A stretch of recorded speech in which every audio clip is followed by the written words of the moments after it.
What's up, Kings fans? Welcome to another episode of the Purple Rain podcast with Calvin and Barry. We're going to be discussing the 2020 NBA free agency. It is November 24th, so we're about the fourth day of free agency. And our main subject today is going to be Bogdanovic. As you may have known, Bogdan signed an offer sheet with the Hawks Sunday evening. The Kings are given 2 full business days to match the offer. That gives them until tonight at 11:59 p.m. Eastern Time. That's right, coming down to the wire. Coming down to the wire. Today is decision day. Calvin, what do you think happens with Bogdan? Ultimately, I think he's going to be an Atlanta Hawk. I don't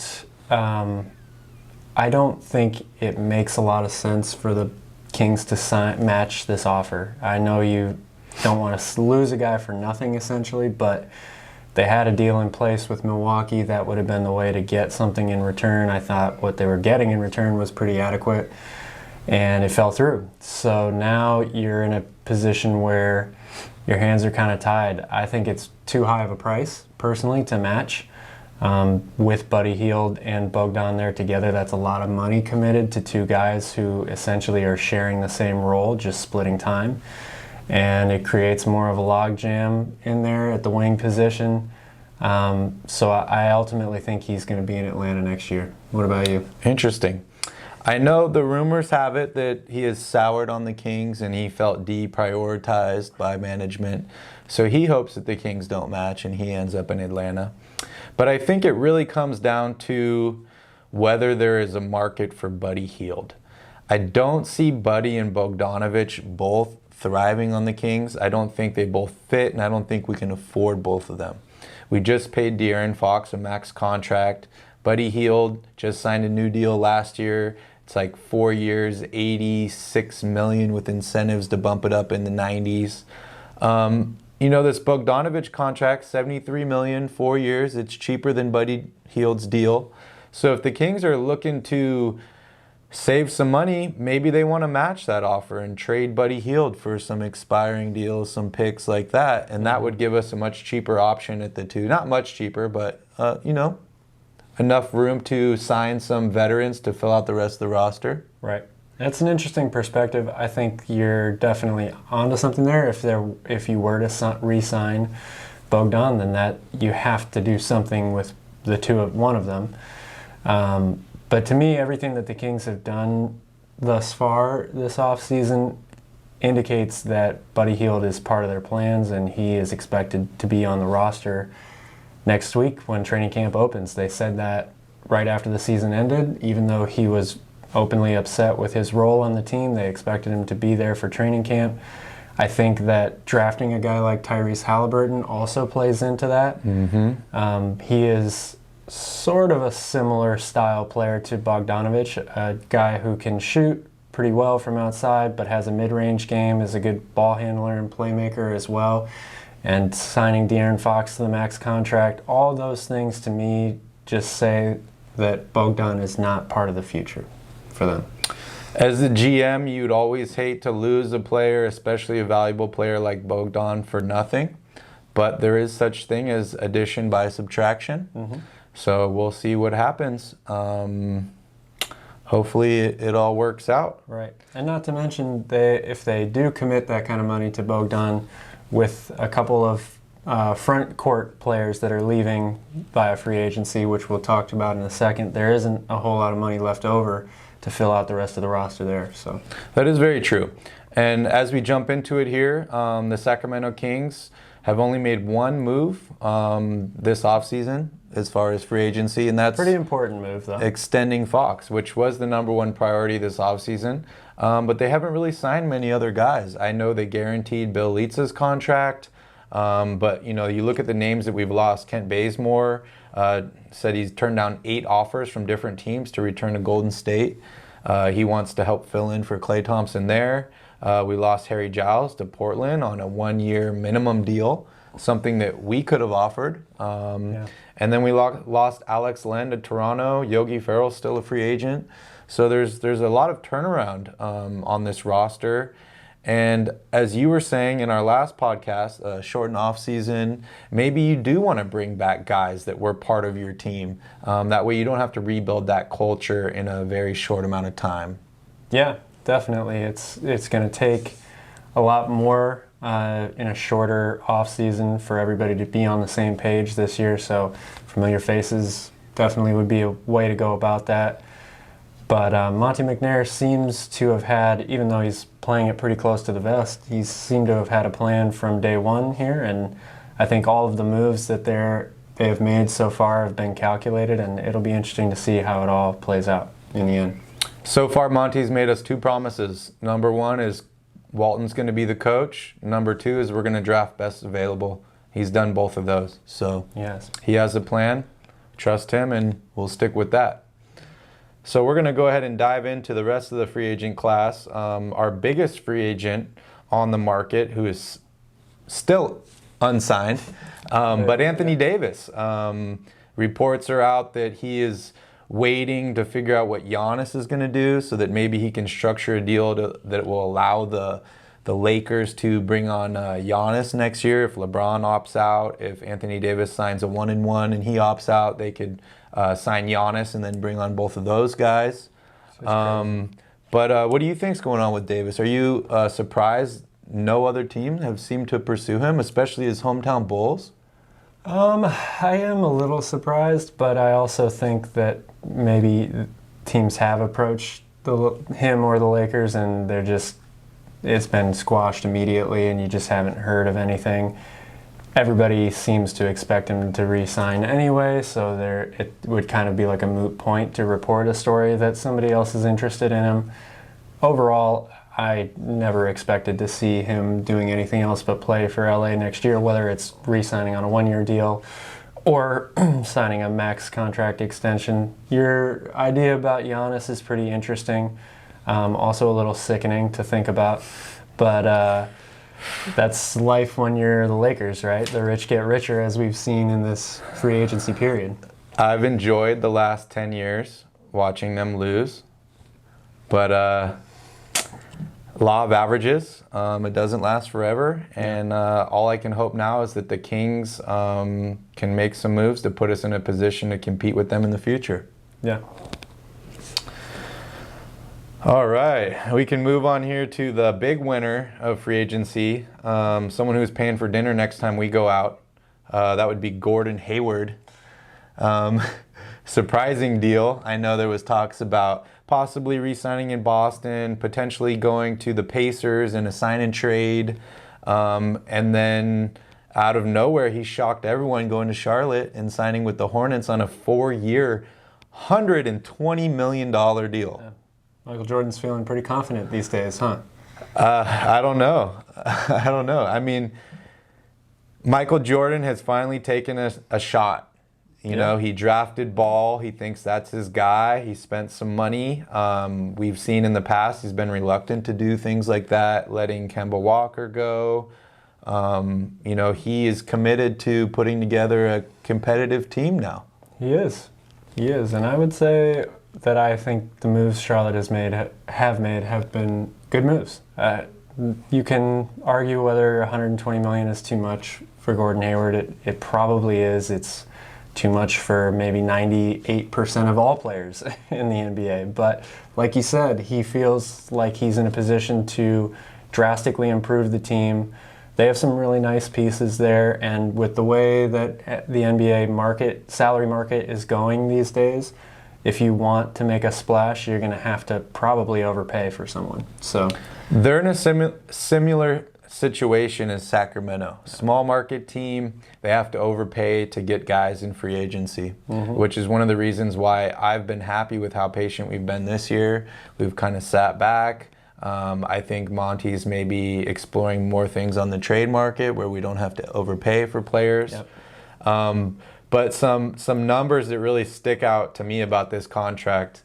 Gordon Hayward is signed for 4 years, $120 million, which is $30 million more than Michael Jordan made in his NBA career. Minus the shoes. Minus the shoes, which also shows that side hustle is very important. Yeah. Don't just do your day job. And the second number, this is the one that really sticks out to me the most, is Gordon Hayward has twice as many $100 million contracts as he has all-star appearances. Yeah, it's quite a mind-blowing stat, really. Wow. It's unbelievable. Wow. As we mentioned early off in the show, some big contract extensions that have happened over the past few days. Our guy De'Aaron Fox is back to Sacramento on a 5-year deal. We all are very excited about that. I know I just went and bought another jersey. If he's willing to commit to the team, I'm committing to him. So can't wait to get that thing in the mail. Also, Donovan Mitchell, Bam Adebayo, Brandon Ingram, and Jason Tatum all signed max contract extensions. All kind of what you expected to see. All of those teams, franchises respectively, would have really kicked themselves and been kicked around by the media and us for not offering or re-signing those players. So, yeah, I think all those guys are considered franchise players, except for maybe Adebayo. But I think you had to pay to keep that guy there. I loved what they have going, and he's a young guy, loves to work hard. He fits perfectly with that culture and that team. And you go to the finals, you gotta keep it together, right? I feel like the way he played in the playoffs this year, maybe he didn't earn a max contract per se, but he earned the fact that Miami is committing to him long term. That brings us to a couple of trade requests. Not the trade requests we're used to. Sacramento Kings have not requested any trades, which is great. But we do have John Wall, who's requested a trade from the Wizards. He is 2 years on a new max contract, hasn't played a single game. I think he injured himself in the shower last. Yeah, injured himself at home. I don't know whether he was in the shower or not, but talk about an unlucky individual. That guy has had some rough times, but his pocketbook is helping to make up for that. Talk about somebody who should be paying for dinner. Yeah, John Wall is scheduled to make $41 million this year and an additional $100 million over the next 2 years after that. Another guy requesting a trade. Very surprising move to me, but if you look at his franchise and all the turnover they've had in the past few months, it makes sense. And that's James Harden. Franchise player in Houston, was brought there from Oklahoma City years back, changed the culture. They've been a great Western Conference team. Haven't made it to the finals, but they've been competitive every year. And he's decided that he's played out his window in Houston, and he wants to move on. How do you feel about that? I think it makes sense. To me, I see the championship window for the Rockets is being closed now. You can maybe argue that it closed last year on them midway through, but I think it makes sense. He obviously, you mentioned all the turnover at the top with new head coach, new front office, and then losing pieces around him, not being able to make any major moves and bring in big name free agents or trade for guys. I know they got Russell Westbrook, but it ultimately didn't work with him last year. So the guy is frustrated and he wants to win, and that's definitely what we see from NBA players nowadays, right? If you feel like you can't do it where you're at, then you got to go somewhere else. Case in point, Anthony Davis last year, who got the job done. NBA careers are very short, and your prime is your prime.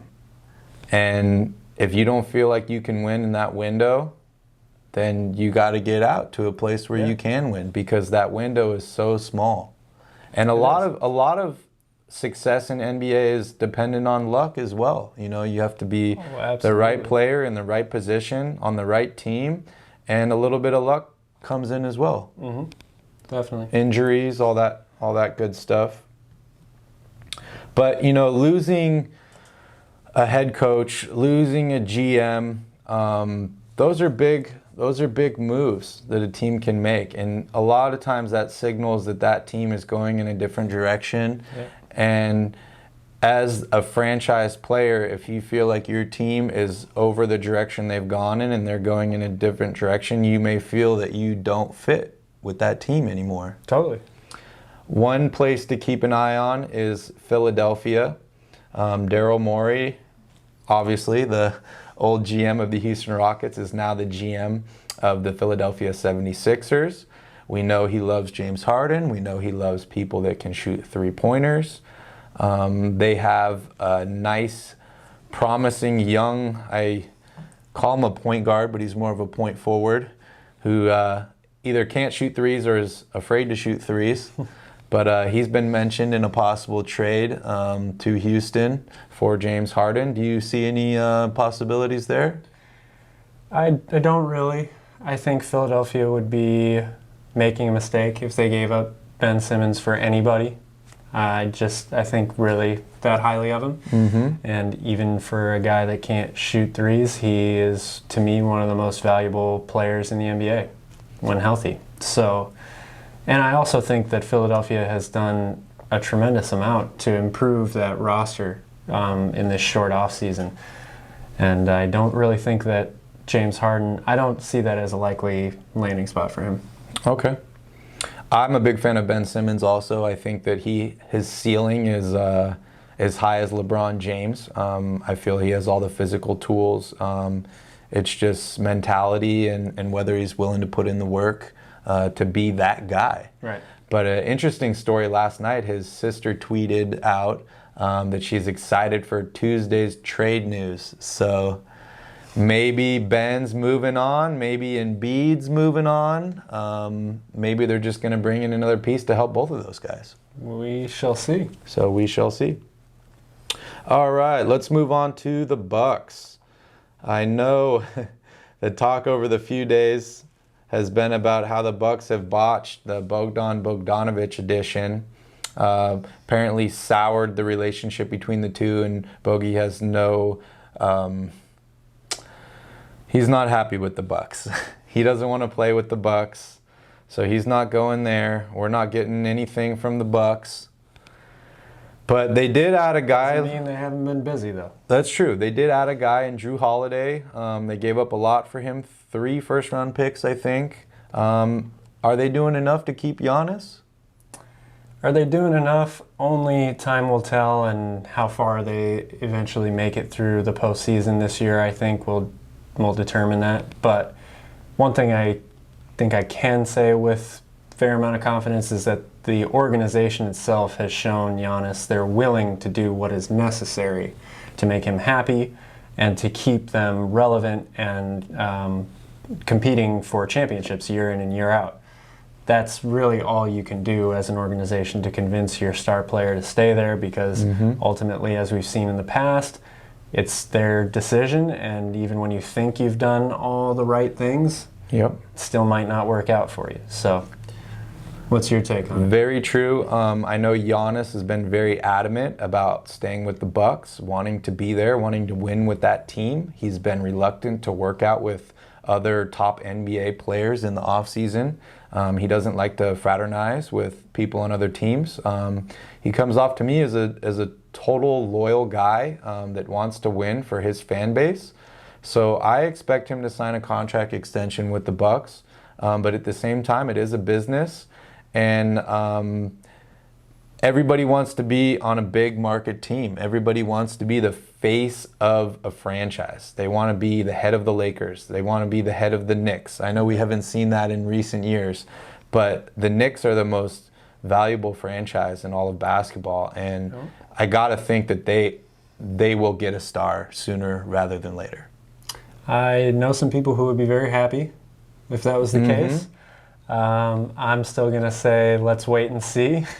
I'm not saying Giannis is going there, but yes. And Giannis, to your point about being the face of a franchise, I think Giannis is in a slightly different position than that, because as a back-to-back MVP winner, he's elevated himself to one of the faces of the entire league. So even in a small market, he has pull and leverage that other players just don't have. So it's going to be very interesting to see. And let's be honest, Drew Holiday is no slouch. I think he's an upgrade from Eric Bledsoe. I think he fits their team very, very well. I think the Bucks are still in a very good position. Obviously, you would have loved to have had Bogdan, but Dante DiVincenzo, who they were giving up, is another really solid player with a similar skill set. So I don't think the Bucks are in a bad position yet. I agree. And by signing a contract extension, I don't expect Giannis to sign a 5-year deal. I think that he will go with more like a 1-and-1 option, put some pressure on the Bucks to just LeBron James contracts, those sort of things. Yeah, put some pressure on them to just constantly be wanting to add pieces. Right. Nobody wants to get locked in with a team and then that team decide that they're not ready to compete anymore and they don't want to spend any more money. He doesn't want to waste his prime there doing that. Absolutely. So I think he'll do whatever he can to put more pressure on Milwaukee, but I think ultimately he does stay there. I agree. Let's move on to the 2 teams in LA. Most people have had them listed as the winners and the losers of free agency. You can guess who's who. But let's jump right into the Lakers. I know they re-signed KCP. He was a huge player for them in the playoffs this year, especially in the finals. He hit a bunch of clutch threes. I haven't seen him shoot that well. He might be the overall individual winner of free agency because not only does he get to stay with the Lakers, but he got paid as well. So Yep, very true. They also brought in Marc Gasol, Montrezl Harrell, and Dennis Schroeder. 2 Sixth Man of the Year candidates. Harrell was actually the winner of Sixth Man of the Year. And Marc Gasol, who just won a championship in Toronto a year ago, and Defensive Player of the Year, I think 3 or 4 times.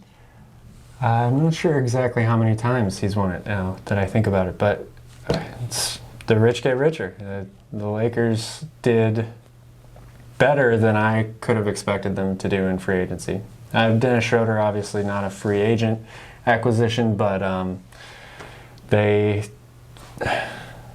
still the best team in basketball. I agree. And the Montrezl Harrell signing is really underrated because not only are you getting a Sixth Man of the Year, but you're taking that guy away from one of your biggest competitors in your division and in your conference.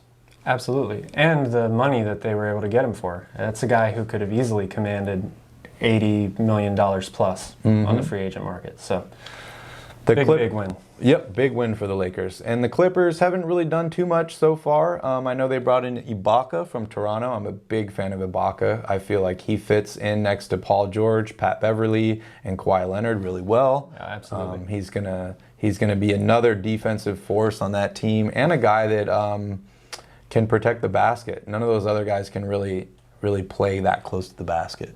And he can stretch the floor too. He can. He's the total package, in my opinion, for a big man, a modern NBA big man. Great player. And got him for the same deal that Montrezl Harrell signed for. So they may not have lost a whole lot in that regard. I like the move, but I want to see more from the Clippers. If they're going to be competing this next year, they need to make some more moves. They need to bring in some guys. A lot of teams in the West got better. I don't think they got better. I think they are the same or a little worse than last year. Yeah, I would agree. I'd basically put them at the same as they were last year right now, which is not a bad place to be. A lot of people thought they were the favorites to win it all last year. And I agree with you.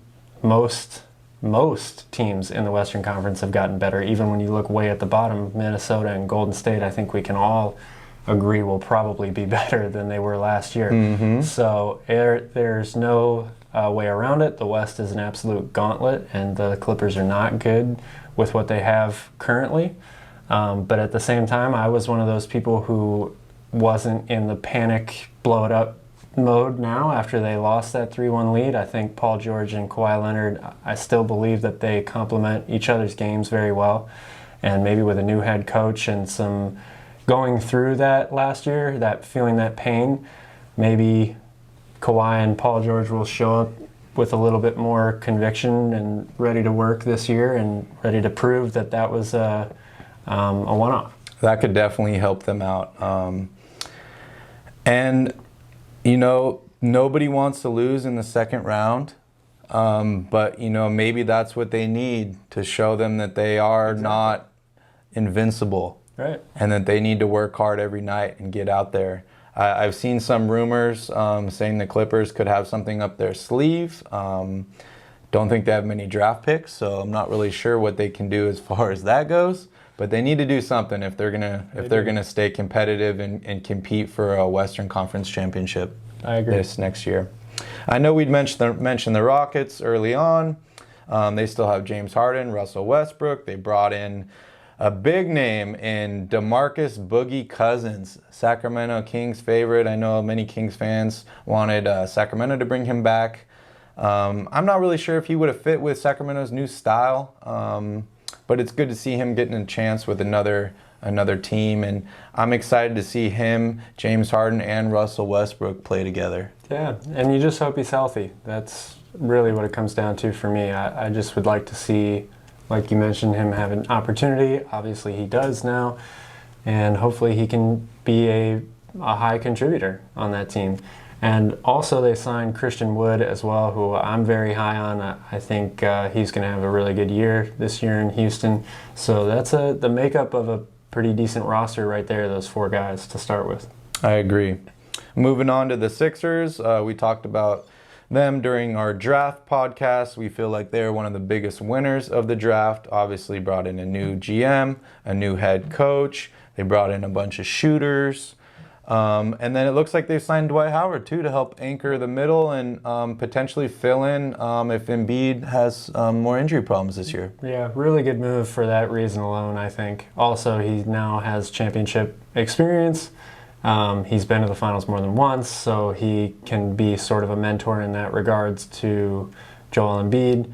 And Daryl Morey, just super smart guy. I think he knew that free agency, he wasn't going to have maybe an opportunity to land some of these guys that he wanted. So he said, let's get all the work done now before free agency. And they killed it in the draft, were able to acquire the types of players, the shooting that they needed. And that way, once free agency started, they just kind of sat back and let Dwight Howard fall right into their laps. So I think they're in a great position. 1 year, $3 million minimum deal. I don't see why Dwight Howard was in such a rush to sign a contract, but maybe he believes there's something happening in Philadelphia and he wanted to join that. So we'll see how that goes. Moving on down, the Pelicans brought in Steven Adams for the Thunder. Thunder continue to add first-round draft picks. Not sure those are going to help them win games, but potentially in the future, maybe they will package those guys for a big-name player, or maybe they'll move up in the draft and take maybe one of the highly coveted guys out of this next year's draft class. Yeah, keep an eye on Imani Bates. He's a guy from Southeast Michigan who is the highest-rated player in his class. He's a fantastic player, and I think he could be the next type of franchise-changing guy coming right out in the draft. So maybe they package all, if they don't end up with the number 1 pick, they package all those picks to move up to number 1 and take him. Many draft insiders have said that this 2021 class is the strongest draft class in the last 20 years. So yeah, that'll be interesting to see how that unfolds.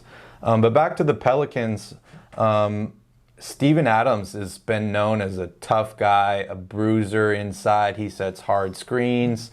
If you're going up to get a rebound, you're going to battle that guy for it. And that sounds just like a guy they just drafted last year in Zion Williamson. Yes. Do you see those two guys playing together? Oh, yeah, I think so. I think Zion's one of those guys that can play with anybody. He's just a franchise-changing type player like that. And I'm more, not confused, I guess, but just surprised that Steven Adams was a target of theirs when they just used a very high draft pick on a guy like Jackson Hayes. Maybe it's to help his overall progression and development, but they already signed, like you said, Steven Adams to an extension, and it just is a little confusing to me as well. Yeah, big men generally take a little bit longer to progress, as we saw with Hassan Whiteside when he was drafted by the Kings. So maybe sitting behind Steven Adams for 3 years will give him some experience, or maybe they'll be willing to trade Steven in a couple years once Jackson's ready to jump in and take that starting spot. Perhaps, and maybe they feel like they're in the win now mode. I know they were super young, but they re-signed Brandon Ingram to the max contract. They've got Zion. All right, enough about the Pelicans. Let's move on into our remaining free agents. Most players have already signed or at least committed verbally to a team.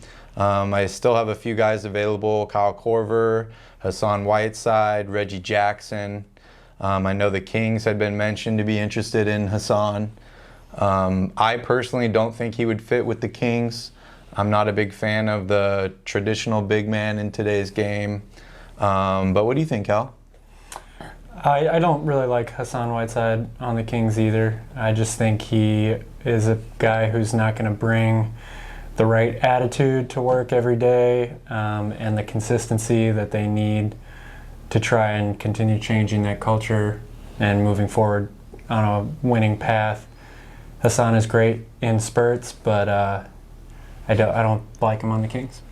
I think Hassan needs a strong organization with an established culture and a powerful guy like a Pat Riley to keep him in line and keep him engaged. I feel like he could play great for the Kings in spurts, like you said, but overall he's going to lose focus, especially if we start losing games. Yeah, I agree. Not really interested in Reggie Jackson. I didn't see him do much on the Clippers next year. I don't know if there's much of a open market for him. I know the Kings won't be looking for another point guard unless they move on from Corey Joseph. Yeah. And even then, maybe not with drafting Tyrese Halliburton. Yeah, I don't think it makes a lot of sense to go after another point guard at this point. A couple of names that I'd like to keep an eye on are Rondé Hollis-Jefferson and Taj Gibson. They need some players to fill out the front court. I like both of those players. I think they have a lot of experience, veteran leadership they can bring to a team. Rondé Hollis-Jefferson has a lot of playoff experience now in his recent years with Toronto. So I think either of those guys would be good additions. He's still pretty young too, yeah. so yeah. he's got some room to grow. I'm really interested in what's going to happen with Kyle Korver. I know he had a big impact on LeBron James in Cleveland, helped him work on free throws, three-point shooting, just shooting form in general. And I feel like he might end up with the Lakers again. But if he's available, I would love the Kings to go after him and bring in a veteran that could teach some of these young shooters how to do it every day. Yeah, most definitely. It seems like any free agent, their first two options or destinations you would think of are the Clippers and the Lakers. So that's probably where he's going to end up. But you can never have too much shooting on a team in today's NBA. That's very, very apparent, and we know Monty McNair knows that well. So adding a guy like Kyle Korver on top of the shooting with the veteran leadership, it would be a great addition, I think. A couple exciting dates coming up to look forward to. December 1st is the opening of NBA training camp. We have December 11th is the start of the preseason, and the NBA season starts on December 22nd. So thank you all for joining us for the Purple Rain podcast. Don't forget to follow us on Instagram at Royal Rebounds. Check out our website, royalrebounds.com. See you all soon. Happy Thanksgiving, and go Kings. Go Kings. Happy Turkey Day.